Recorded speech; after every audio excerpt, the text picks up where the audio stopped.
Hey guys! Kakatapos ko lang ng aking 3-day weekend dito sa Basque Country, particularly sa cities ng Vitoria at San Sebastian. And guess what? Babalik ako ng Madrid. Yes, babalik ako doon pero this time, focus ako sa day trips outside Madrid, especially sa Toledo and Segovia with Madrid as base. So, meron pa rin akong time to meet up friends and I'm really just excited. Excited ako ulit to continue my adventure here in Spain. Kaya samahan niyo.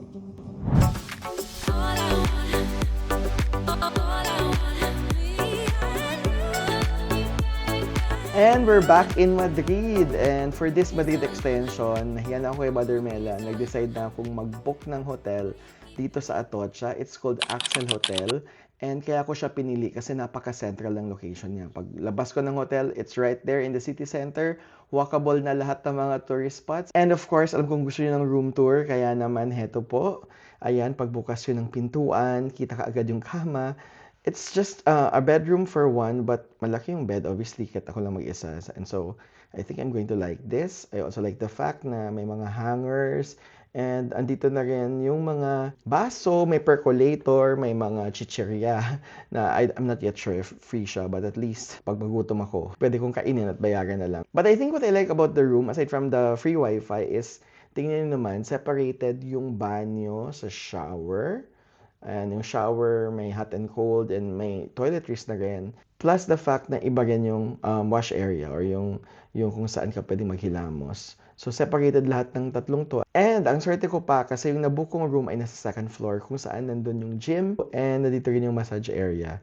Isa pa pala, may pa-welcome cocktails and tapas sila sa mga guests. And alam ko may rooftop bar din sila sa taas. Mamaya, tingnan natin kung may time ako to check it. And if you're wondering kung saan ko nabook yung hotel na ito, sa Klook lang because actually there are Madrid hotels that can be booked on Klook and makakapag-discount pa kayo if you use my promo code BOBOROLKLOOK.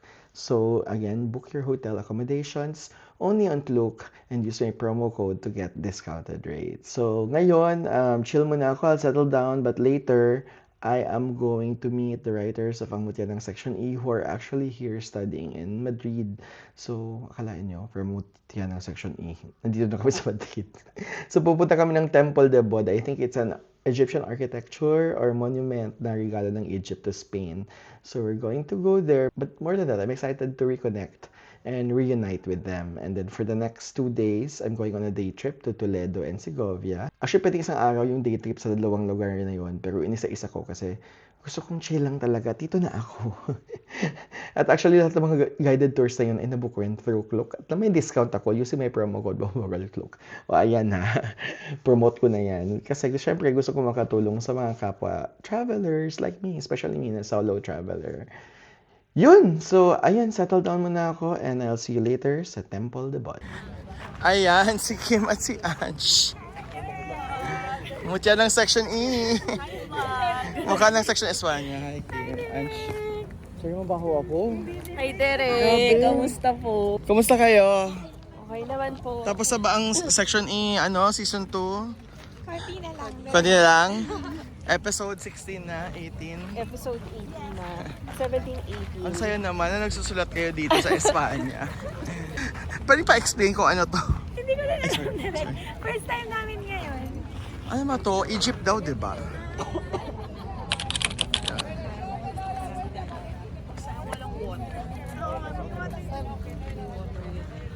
General teaching. So sa likod ng Temple de Bod, naghihintay yung mga tao ng sunset. Na, Diyos ko, puta lang sila ng Pilipinas. Sure. Doon, upo tayo doon sa likod ng Basker. So ito yung Temple de Bod. Ayan. Hintay sila sunset, guys. Makikiupo na rin kami. Doon yata, nandun sila sa kabilang side. Ang daming tao. Para lang sa sunset na wala naman. Ano ba yan? Oo. Wala na. Ayan, oh.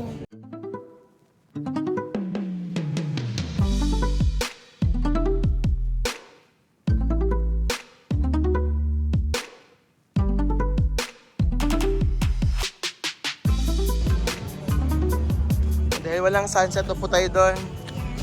Chika muna tayo. Chika muna kami, guys. Chismis ka direct. Anong chismis? Ito yung view namin. Ay! Sana may ganito sa Pilipinas, no? Walang ganito kalamig. Wala. Ang daming park. Oo. Si Kim at si Ange, guys, writer ko rin sila sa Vince and Kath and James. Tapos nag-reunite kami sa Mutya ng Section E. Yes. O diba, ang gaganda ng mga pinanggagawa namin dyan. Sariling mangkok. And sa next project. Diba? Sa Spain. Oo, Spain. And I'm happy for them kasi naman, they're achieving their dreams. They're on their way to get married, to have a Spanish group. Yun pala yung dreams. Joke lang, joke lang. Pero, ayun, they're studying masters in teaching. Nag-aaral din kayo ng Spanish. Hindi pa formally, pero through ano lang, through people. Sige, kausapin nyo nga ako in Spanish. Tingnan natin kung maintindihan ko. Mga ano lang kasi, ang ano namin direct eh, mga bili-bili, ganun. Cuánto cuesta? Oh. La lista. Donde está el baño? Donde está? Por favor. O, diba? Yun lang yung alam ko. After Temple de Debod, dumaan kami ng Palace Royal. Again, Royal Palace. At may paandar, oh. Hola!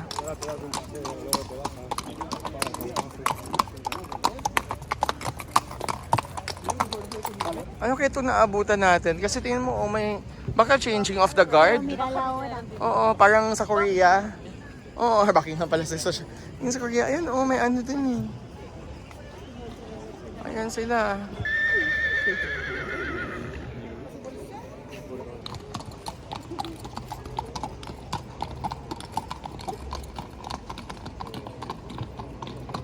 So, ayun guys, after Temple de Deban, chikahan portion kami. May nakuha akong spoiler ng Book 2 naman yan ang section. Pero after that, ayun, naghanap kami ng dining area. Eh, hindi pa pala sila nakapunta sa Royal Palace. Kaya, ayun. Pero, yung Royal Palace tonight, nung pumunta kami, ang daming guards siya. Ang daming, akala namin may parang changing of the guards or whatever. Pero nung tinanong ko yung Politia de Real, ano ba, dito na Madrid. Sabi niya, may bisita daw kasi na presidente ng Africa, in some African country. But at least nakapunta ka na ng Royal Palace. First time namin. First time. dito. Kasi isang ban na kami dito. Oo. And after that, ano lang kami, Google Maps. Search namin yung mga ratings na mataas. And napunta kami dito sa Carbonite Bar, 4.7 po sa Google. Sabi lang namin sa waitress ko, anong bestseller nyo, ibigay nyo sa amin. Then share. So ito yung first. Okay? Bon appetit!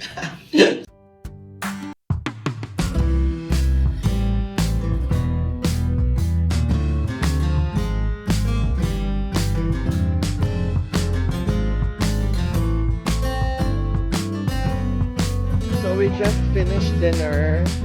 Kamusta ating Google Translate, Google Map find? Sarap. Thank you so much, Dinner. No problem. De nada. On the way home, nadaan kami sa Plaza Mayor. Ito pala siya paggabi. Plaza Mayor! Let's go!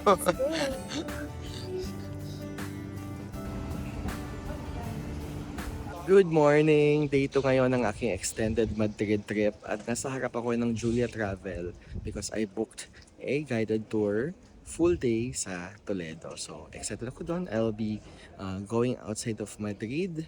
I booked this tour via Klook, which you can also book using the promo code Boborol Club para mag-discount kayo. So ngayon, andito lang kami. Naghihintay kami ngayon sa time na 8:45 kasi yun yung departure time. But actually, kanina pa ako gising kasi ayun, may dumating na namang bagong episode ng Ghosting. So 4 AM pa ako gising guys kasi kailangan ko mag-edit at mag-preview. But now, I hope I'm fully charged already. Kahit na hindi pa ako nakakain at tubig lang yung ininom ko para sa Toledo tour na ito. So, join me. Start of the tour. Let's go!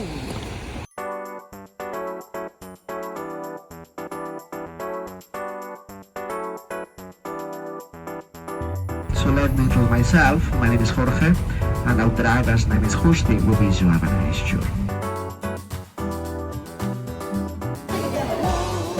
Stop over for breakfast.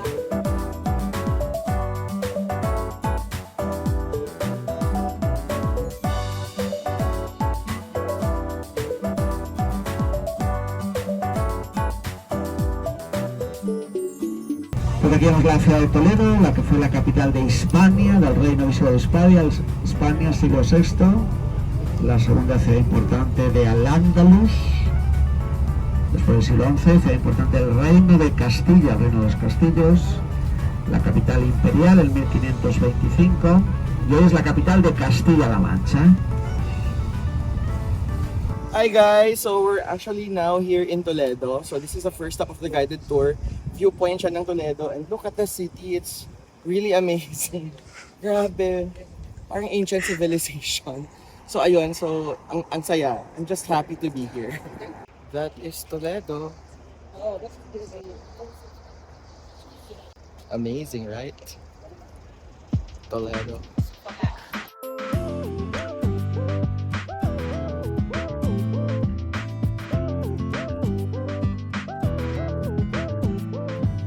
We're now in Toledo and we're starting our guided tour. Naka-earphones kasi para magaling namin siya yung guide namin.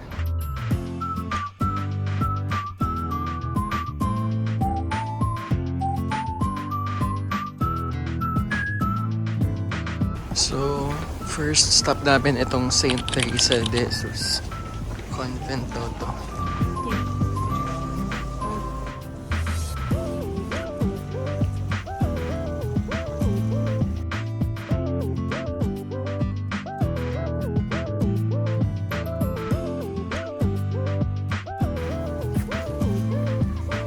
Okay, so kanina nag-walk na kami sa walking tour namin. Isa sa mga stops namin ay ito. Medieval times pa to, tong mga lugar na to. Grabe guys. Parang ako nasa museum, pero isang parang Trabocos City.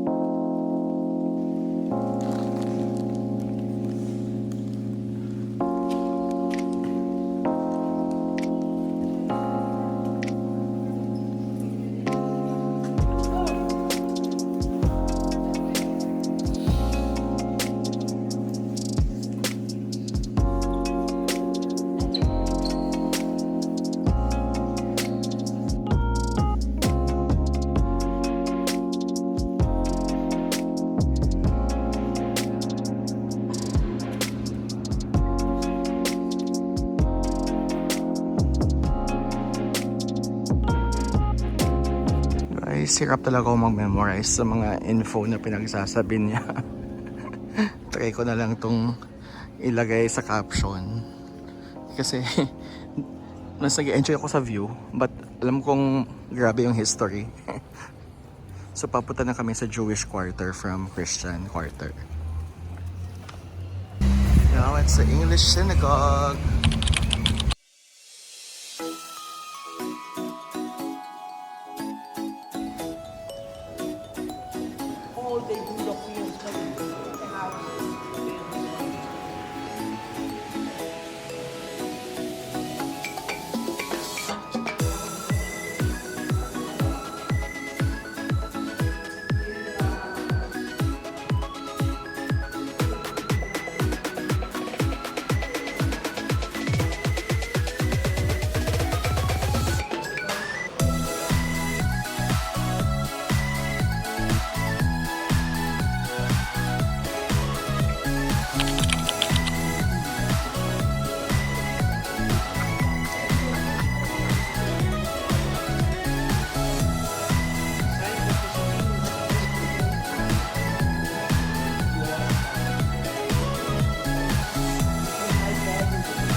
So after going to the Catholic part of Toledo and then Jewish part of Toledo. Coffee break muna kami and siguro since nanonood kayo ng vlog na to, iniisip nyo ano ba yan? Wala man lang kayo nakuhang info sa akin but I think that yan yung na-realize ko today sa mga travels ko talaga. Hindi ako detail-oriented or info-oriented. Kumbaga, kahit naman nanonood ako ng YouTube, ayokong mag-info overload kasi kaya-kaya ko naman yung i-research sa wiki or sa Google or sa ChatGPT. Pero ayun, info overload nga ako today. Hindi ko alam kung paano ko to i-edit na mag-make sense yung mga kinunan kong videos. But siguro, ang gusto ko lang sabihin is yung feeling ko na yung lahat ng feelings na nararamdaman ko today ay sobrang saya. Kasi biruin nyo, nakapaglakad ako dito sa Toledo, naka-explore ako ng isang neighborhood ng medieval times. Nakaka-amaze yung architecture, yung building. Nakaka-amaze na more than 500, 600 years ago, may namumuhay na dito. At siguro ang lesson na natutunan ko is, di ba, nag-coexist yung tatlong relihiyon that time. Kasi hindi pa namin napupuntahan yung Muslim part of Toledo. In a way, kaya naman pala. Kaya lang dahil nga sa paniniwala or beliefs or I don't know, ego or pride, nagkakaroon ng mga wars, nagkakaroon ng pananakop, nagkakaroon ng pagpapalayas. So, yun yung pinaka natutunan ko amidst all the details na sinabi ng tour guide. By the way, he's so amazing. Nagta-translate siya from Spanish to English. Hindi ko alam kung paano niya ginawa yun. But galing-galing niya. So you should book this tour on Klook using my promo code Pagpagalitin. So, wait mo na. Gusto na magpa-picture kasi mag-isa lang ako. Gusto ko magpa-picture sa wall. Ganda.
So, lunch break na ng tour. Nagpatulong ako sa ChatGPT kaya dinala niya ako dito sa Abadia. So, for now, I wanna enjoy my lunch. Gutom na ako, guys. Gusto ko lang lumapon na ulit. At sobrang grabe, info overload talaga today. So, talagang para ako sa history class kanina.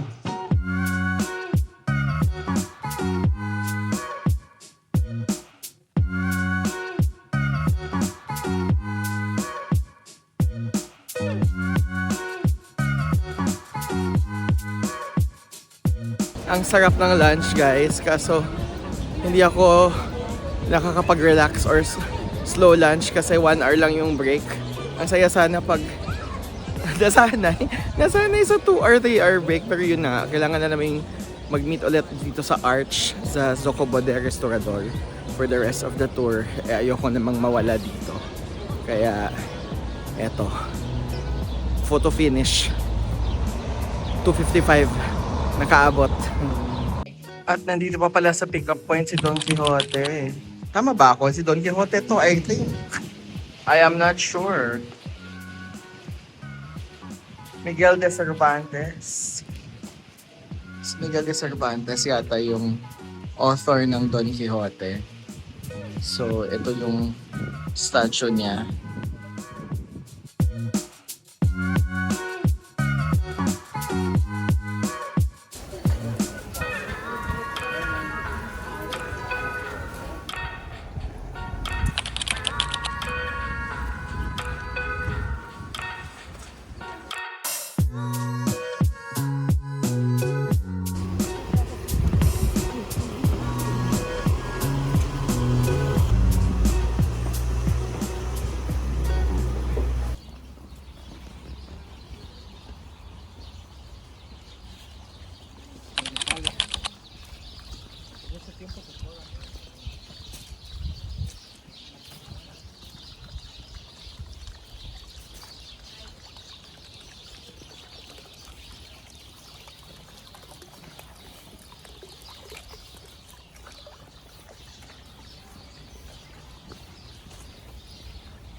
At nag-survive ang cellphone ko at umabot yung baterya sa end ng tour. Yes, we just finished our guided tour here in Toledo.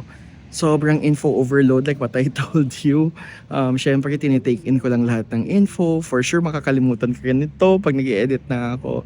Pero ang takeaway ko sa tour talaga ay ang ganda-ganda sana kapag napreserve mo yung architecture nung unang panahon. Dahil pag napreserve mo siya, mas nakikwento mo rin yung history ng lugar nyo. And if you know your history in your past, matutunan nyo yung mga mistakes na dapat hindi nyo lang gawin in the future. Like in this case sa Toledo, kung wala lang wars, kung wala lang pananakop, it could have been a community na may 3 religions na nagko-coexist peacefully. And this is my guide, guys. It's a very good guide. You should book this tour. Thank you. Thank you. Ayun, daming mga alam ni Kuya. So sasakay na kami sa bus ngayon, going back to Madrid. I'm going to take a siesta because tonight I will have dinner with the Consul General of the Spanish Embassy. Mamaya kwento ko sa inyo kung paano nangyari to. But for now, I feel really blessed to be able to do this tour. At sa pang takeaway ko, kailangan ginagawa ko to habang bata pa ako at marunong pa ako maglakad. Kasi ang haba-haba ng nilakad namin. Ang hirap-hirap, parang feeling ko hindi ko magagawa ito pag matanda na ako. But yeah, thank you Toledo. Thank you for sharing your history. And may we learn our lesson from what happened to your place. Babush!